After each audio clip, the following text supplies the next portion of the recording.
Services Officer Eric Flowers in attendance this morning. He'll be here in just a little bit to give you a year-to-date update from the Veteran Services Office. And then our Land Services Director, Gary Griffin, would like to give you an update on the landfill as well as the hazardous waste operation out at our landfill. And then before we have Chief Deputy come up, I thought I would just give you just a couple other updates that are COVID related.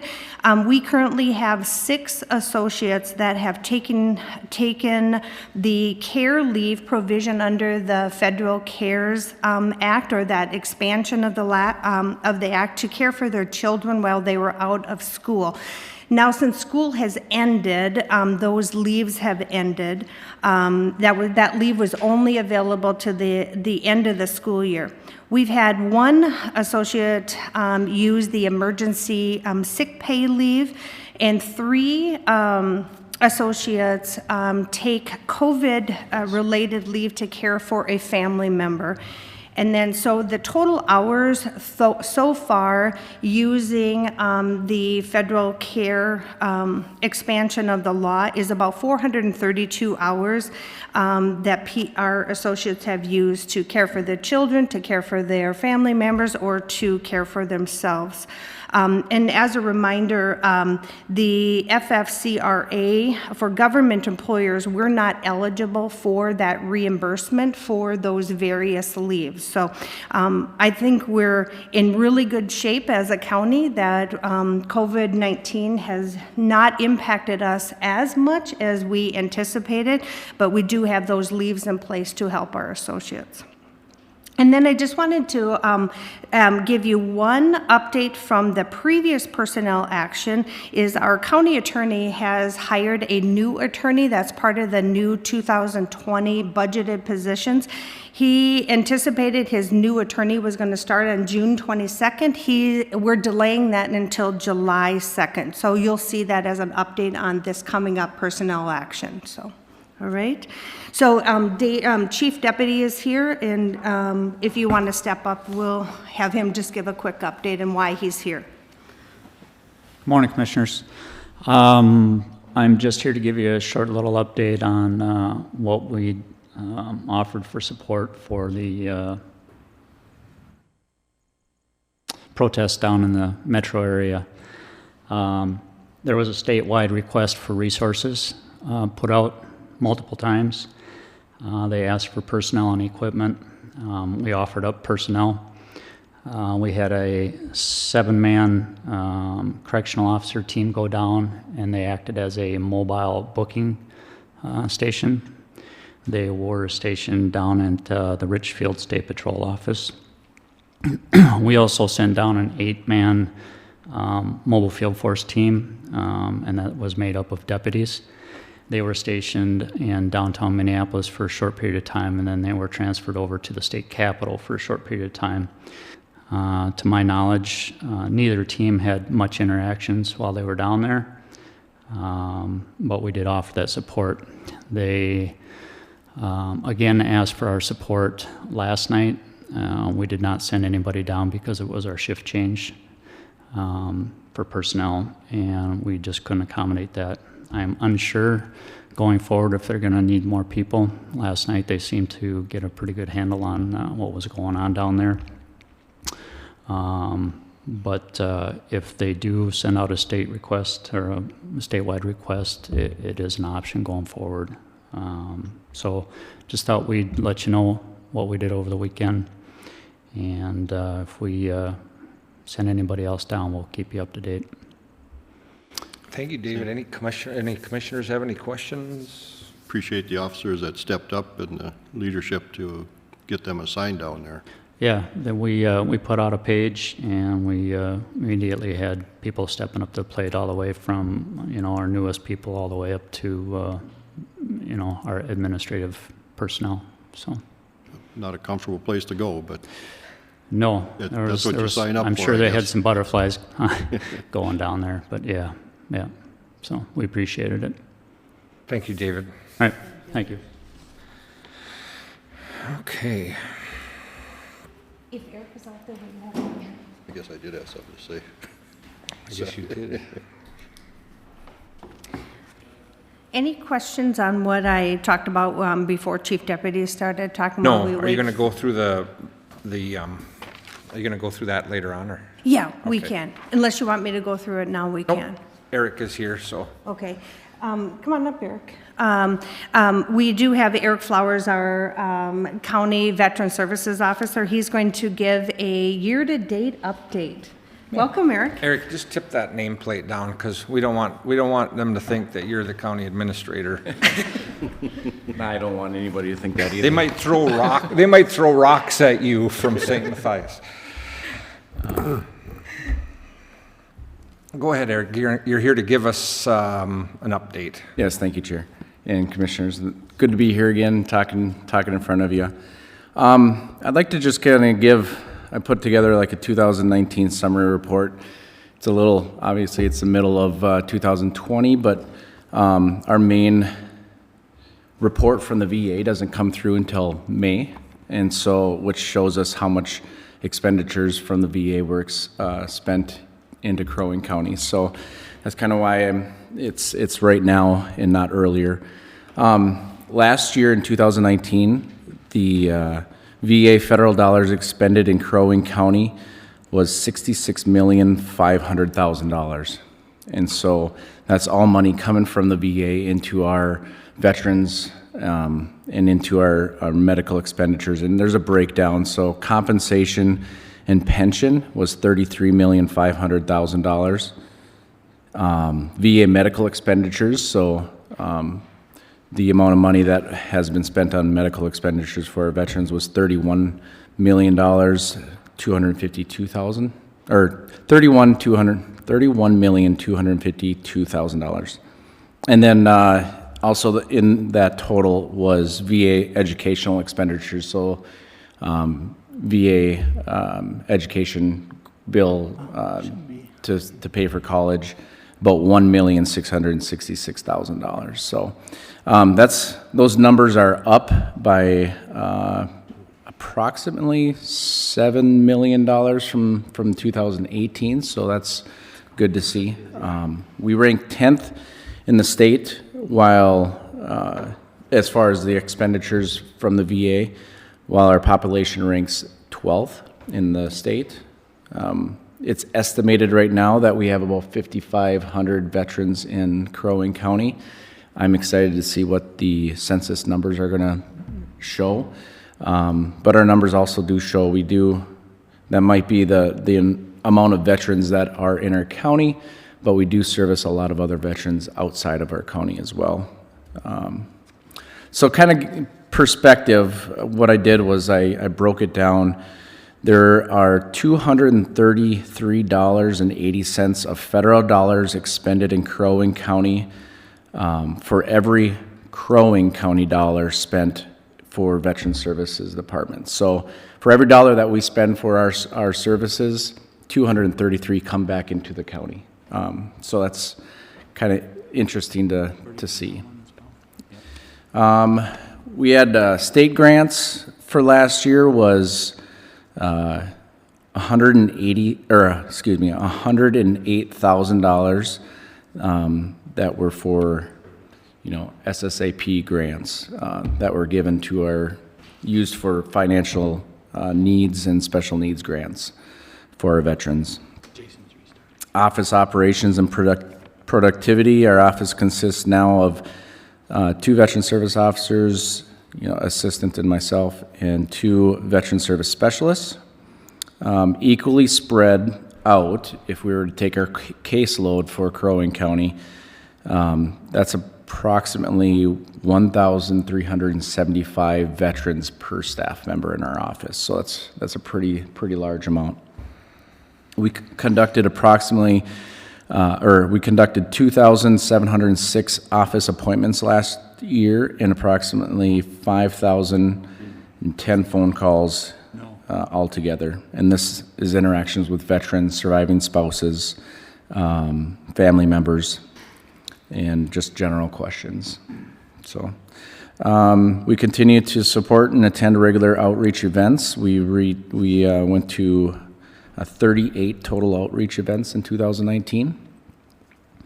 And we maintain participation in several veterans initiatives in 2019, including the Region 5 Beyond the Yellow Ribbon meeting, which we received a $5,000 grant from them as well to be able to spend towards any needs that our veterans have that might not be covered in other areas that we can pick up. So that was kind of 2019 in a nutshell.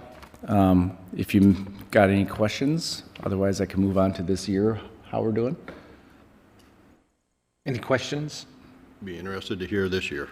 Okay.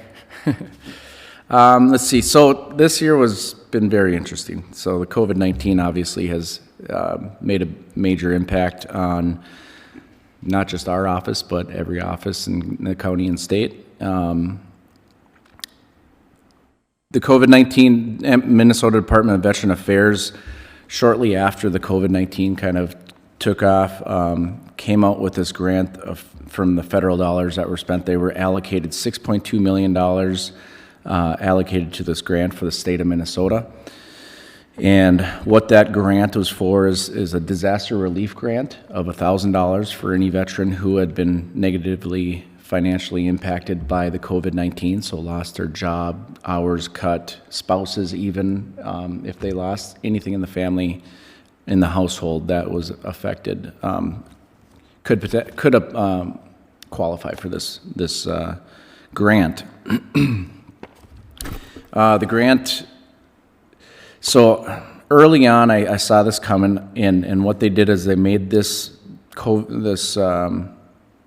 special need or the disaster relief grant available for any veteran to apply themselves on a portal online.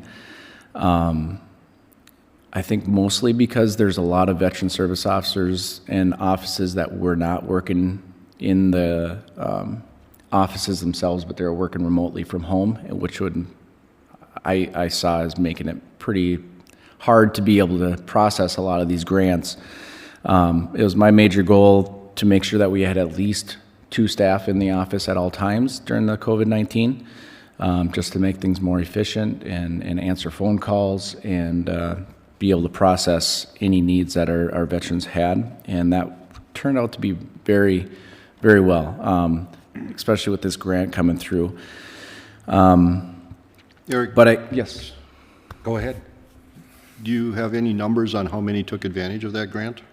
I do for our we've processed 136 grants in Crow Wing County alone, which is, I talked to a lot of other counties, and most counties would say, go ahead and apply for it yourself, tell the veterans to apply for it themselves.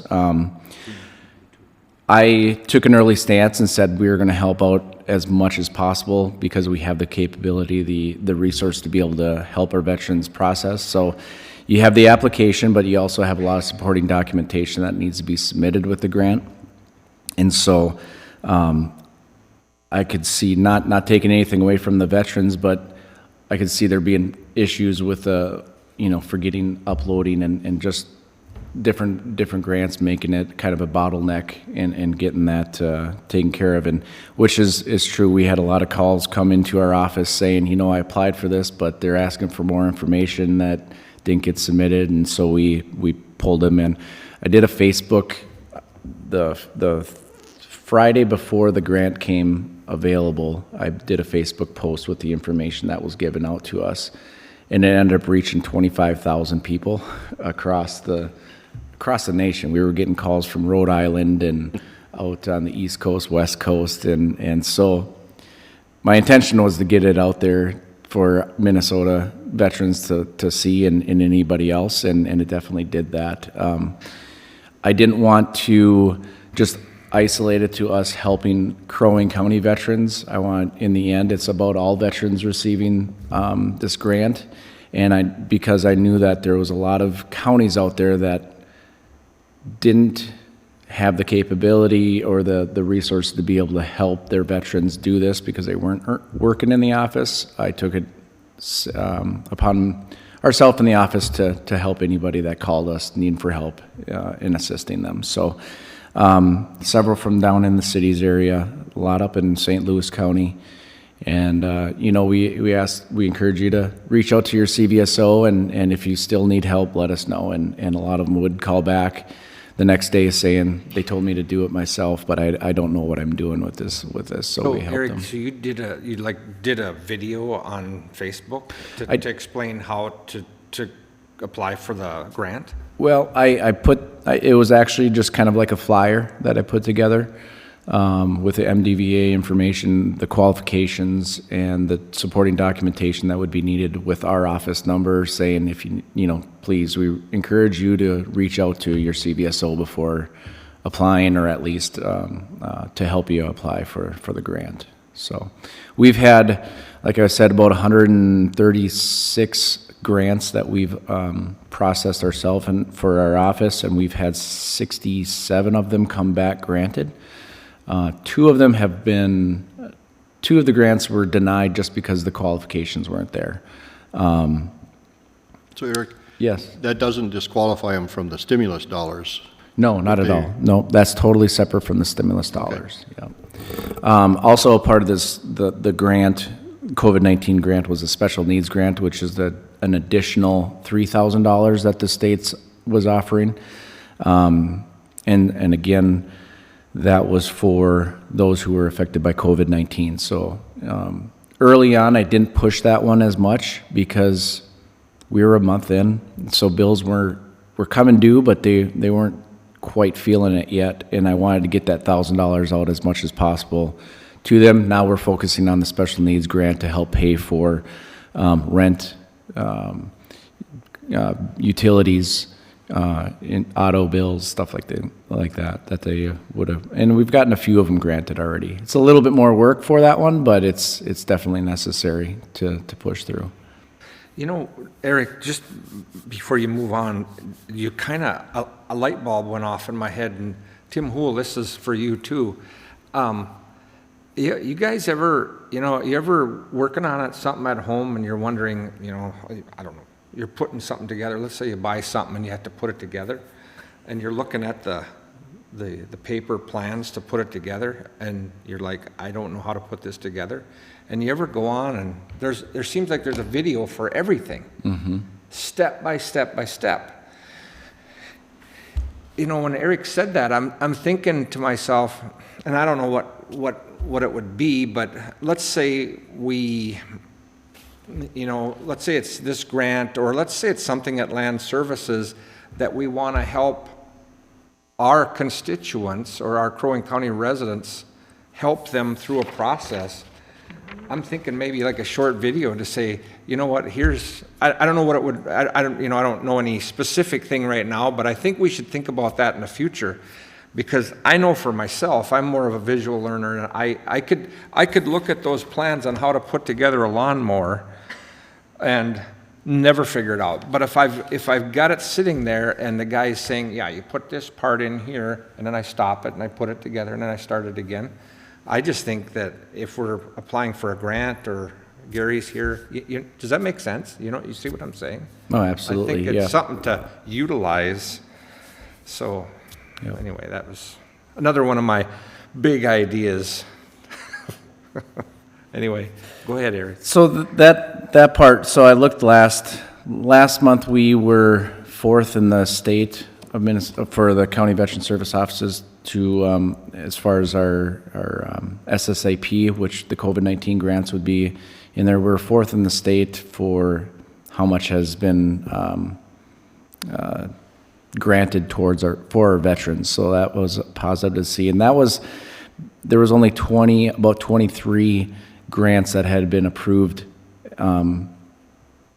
in April, and we've doubled that this last month in May. So those numbers should be coming out this week sometime, and I'm kind of curious to see how that's going to match up with the state. It's not a competition, but it also shows how well we're doing at the same time. So Eric, you won't know because some veterans might have applied themselves and they didn't have you help them, correct? So a lot of the younger veterans that felt comfortable doing it themselves, we ask them those questions. If you're able to do it, here's what documentation you'll need for those.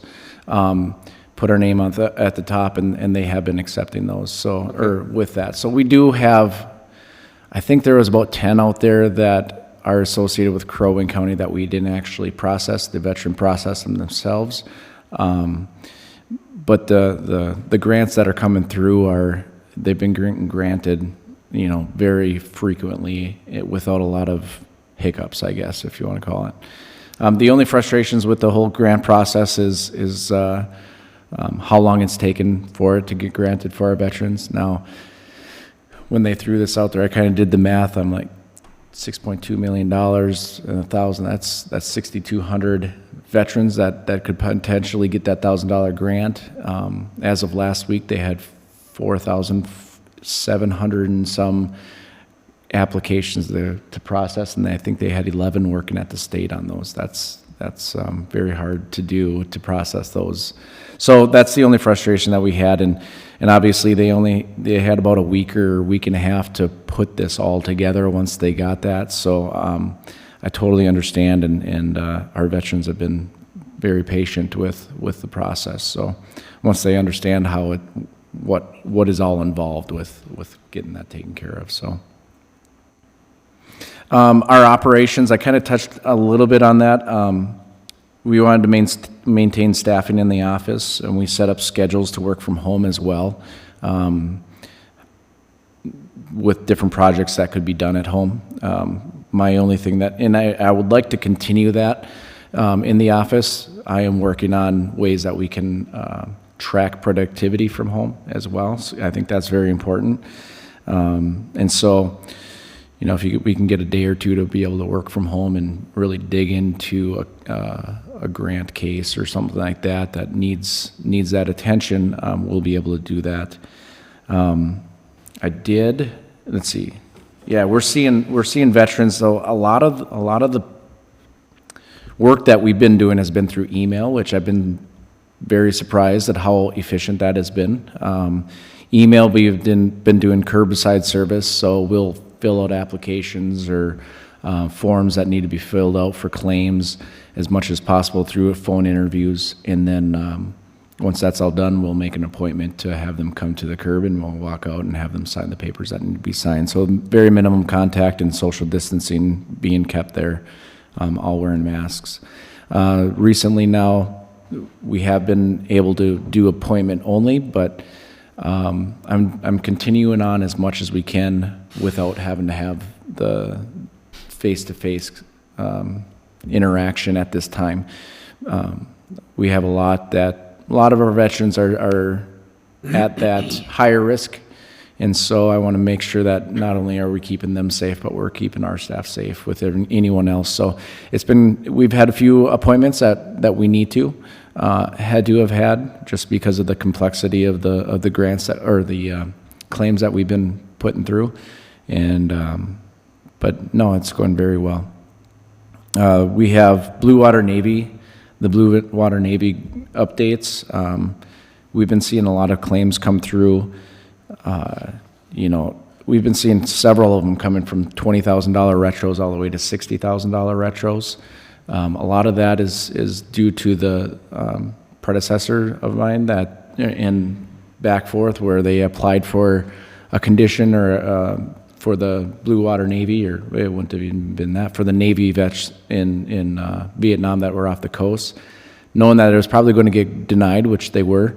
But now with the Blue Water Navy Act being passed, they're paying back to that original denial date. So looking at those is important. There's other conditions that are on the waiting list to possibly be added as a presumptive, and so knowing that they're going to get denied but still applying for it is we've been doing. So high blood pressure has been one of them, and a few other ones, and so we're applying for those, knowing that they're going to get denied, but maybe 5 years from now they might get approved and potentially having that retro payment all the way back to that denial date. So I think the biggest one, and this one is a pretty cool story. We had a veteran call us, and they're like, we got a question for you. I was out of the office this day, but Jerry took it. He goes, I got a check in the mail, and I need to know if this is a real check or not. And so we looked into it. He goes, I thought it was $127 or so, but it ended up being a $327,000 retro payment. He was denied back in 2001, and he just recently got granted at 100%. So that whole payment all the way back to 2001 is when he was, or 2001 or 2005. But either way, it's very large retro, and it's just life-changing, especially during this COVID pandemic. So that was a really, really cool story to hear. Let's see, don't want to miss anything here. I generated a call list. So when the COVID-19 started coming out, things slowed down. I would say a lot of people, more phone calls than anything. And but you know, what do you do when you can't have veterans come in the office when the doors are locked? I generated a call list for the last 2 years of anybody who has come into our office for an office visit. So back to 2018, and that list ended up being about 2,600 veterans or widows at the time, which is a pretty big list. And I just, you know, this is important for us to reach out. So we ended up, you know, if we weren't working on something, a claim or whatever, we were calling our veterans on that list, and kind of mixed it up a little bit so it wasn't all alphabetical order, but it was more of by their record number, so it mixed it up a little bit. But we continue to call our veterans on just to check up with them, see how they're doing with the COVID-19 and the pandemic, if there's any needs that they want, which several needs have been assisted with due to those calling out COVID-19 grants, the disaster relief grants from the state. That I don't think that they would have found out about until later on, that we were able to help them out with, talking about their claims and stuff. So for the staff that have been calling, even myself, when you're calling and hey, we're just checking up on you, seeing how you're doing, if there's anything that we can do for you. And no, we're just fine, but thank you so much for calling us. And we've had several, and you know, kind of break down a little bit, and which is I wouldn't say rewarding, making them cry, but just knowing how much it means to them that we were checking out on them. So that was very rewarding for us. If we're having a bad day, we just start making phone calls to our veterans right now on that list, and it brightens our day up. So I've done a few radio shows on KKIN 43 or 94.3 out of Aiken. It started with through the community happenings with Russ Filstrom, who is Minnesota Homeless and Wounded Warriors. Since then, R&J Broadcasting reached out to me, and I have a slot the last Friday of every month from 8:30 to 9 o'clock approximately to provide updates and benefits information to listening veterans and listeners. So Cash 95, 94.3, 101.5, you know, different radio stations around the area to get that information out to them. Done that 3 times now, 2 times. Yeah, so that's interesting. I'm getting my radio voice as much as I can. I gotta kind of do a little gargling in the morning with some salt water or something. So it's been fun. It's been really, really cool to get involved in that area. And I guess the last thing that I have on here is the MDVA grant, that $15,000 grant that we applied for. Working on closing that grant this month. With the COVID-19 canceling a lot of staff training, we were going to send 2 to nationals down in Atlanta, Georgia, and that got canceled, and our spring and our fall conferences got canceled. So a lot of that money was getting paid for by the grant, and that is not there anymore. So I've been scrambling, trying to make the budget work out and finding different areas on how to use up all that grant dollars. We're replacing, we have on order 2 computers for our staff, Natalie and Kim's.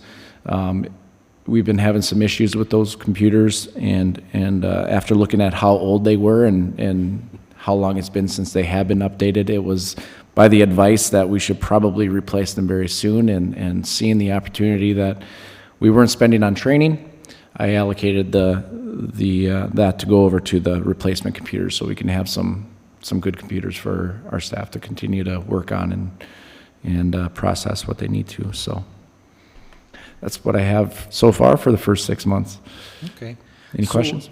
Eric, what about all your, are you completed with all your certifications with the Legion and all the different things that you have to get done to be a veteran service officer? Yes, I have all my certifications that I need. There's one accreditation that I'm still waiting for. I've been fighting, and actually 2 of them as of recently. I got my American Legion. It's several emails to the national level.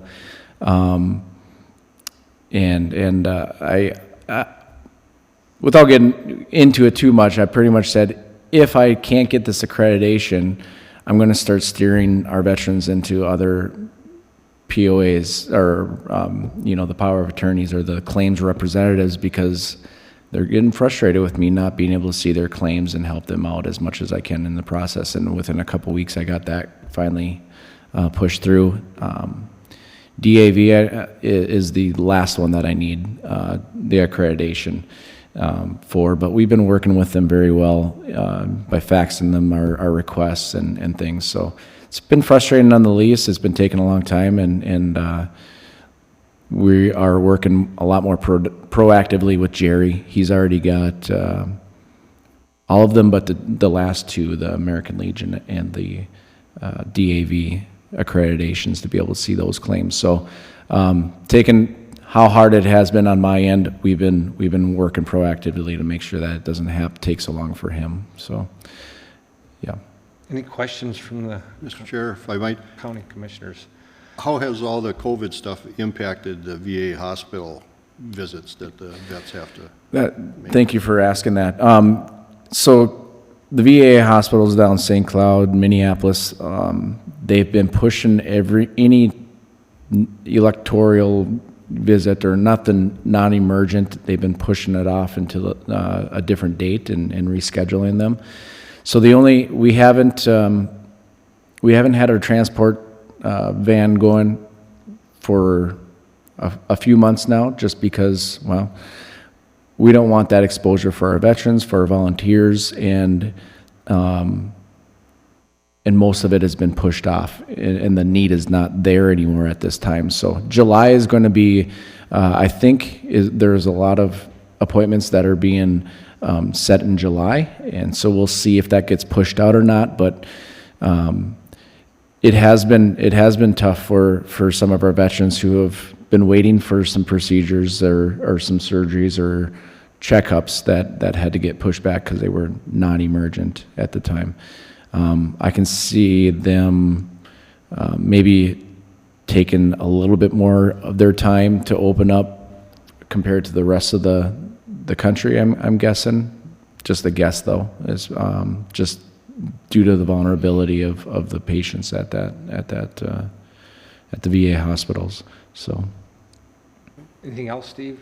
Just a big thank you. Okay. thank you. Rosemary? Appreciate all your proactive efforts here. Rosemary? I just think you've been doing an excellent job, and I've heard nothing but good. Thank you. I would say echo the same thing, Eric. I appreciate, you certainly are the right guy for the job. And is there anything that the county board can do to help you or your staff, or is there anything you need from us to help assist you, to assist the veterans? Mr. Chair, be careful what you ask for. I know, well, that's what our job is. I'll take a couple more staff members now. No, we're doing very well, and if anything does come up, I won't hesitate to ask. So I appreciate your support, and I just hope that we continue to make good strides and continue doing what we're doing for our veterans. So Thank you. Thank you, Eric. very Thank you. much. Yeah. Gary, you're up.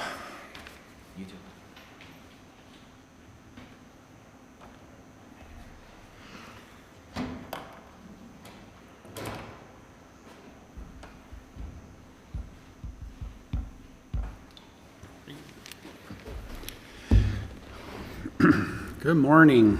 Morning, Personnel Gary. Committee. So today I just wanted to talk a little bit about a potential replacement of Dave Danielson. He was a longtime HHW tech out at our landfill. He retired this spring.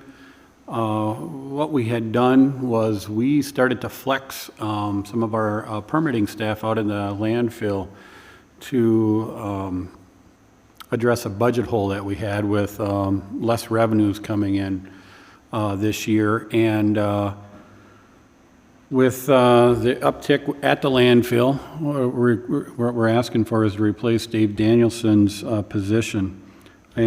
But full disclosure is we budget about $66,000 for that position. Once Dave retired, we still had about $43,000 left of that salary that was budgeted for 2020. We flexed and have allocated about $19,000 of that $43,000 to additional staff that have been working at the landfill.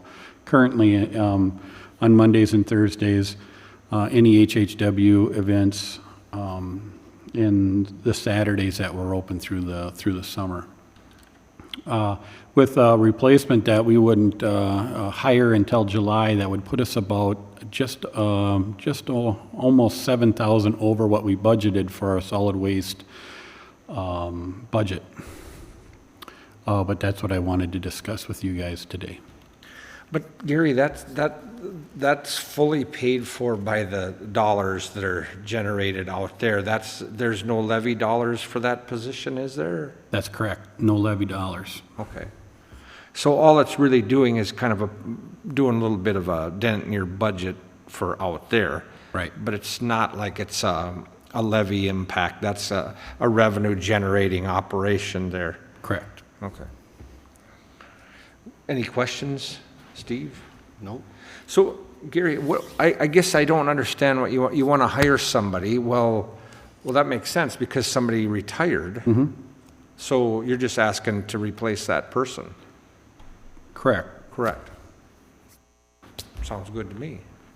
I just want to make sure I'm crossing the T's and dotting the I's here. Okay. We used some of that savings once Dave left to pay some environmental services staff salary already, and so. But they were kind of filling in. Yeah, they were kind of filling in. Yeah, so it's not apples to apples. We're going to be a little bit over, but we were just trying to keep everything going. You know, when we were getting ready to rehire, it's right when the COVID-19 really kind of mushroomed, and Okay. so then we kind of put the brakes on the hiring and stuff to kind of see what was going to happen, and it's more than business as usual out at the landfill. A lot more volume out there. And then So, you'll just post that position then? we had it posted. We already have 6 candidates ready for interview. Oh, you do? Okay. So you could have somebody up and running here within 30 days, I would think, or Yeah. less. Yep. We would plan on hiring, starting somewhere early in July, have them on board with us. And what is that position what's that posted at money-wise, salary-wise? 16, 17, somewhere in there, as far as. Bucks an hour? Starting, yep. Okay. And do they need any special education? Are you requiring anything? Well, there? we would like it if they come. We usually have to do our own training, but they have to have HHW material handling training. They got to have a Class B license Okay. to pull our big dump trailer around. And HHW is household hazardous waste? Yes, yep. Rosemary, anything from you? Nope. Sounds like a good idea to me, Gary. Okay, Go ahead. That's it? that's all I had. Well, that was easy enough. Thanks, Gary. Yep, thank you. Thank you. All right, so today we don't need to go into closed session, but I did want to give you just an overview of some of the labor things that are going to be happening this fall. And some things that got postponed due to COVID and the Bureau of Mediation Services. So I'll just talk about that first. With Bureau of Mediation Services, we had some performance appeals that were going to be heard by a mediator from Bureau of Mediation Services that got postponed. It has now been rescheduled for the first part of July. In addition to that, we had a grievance mediation that was postponed as well, and that one has also been rescheduled for mid-July, as well as a contract mediation that we had is also scheduled for July, mid-July. So just wanted you to know, in previous personnel committees, we had been talking about some of those things that were impacted by COVID-19, and those were 3 things that were postponed. We also will be at an upcoming board meeting. I will be presenting the labor strategy for 2020. We do have 5 contracts that are going to be expiring at the end of this year, and those contracts are Teamsters license officers. We have our Teamsters in Community Services, which is Local 320. We also have our highway contract as well as our facilities teams contract, and they're represented by IOUE, the Local 49ers, and then our assistant county attorneys. So those 5 contracts will be coming up. And one other kind of labor-related issue is we do have a former police officer no longer working for Crow Wing County that does have a workers' comp situation that has surfaced, and an injury that took place back in 2006.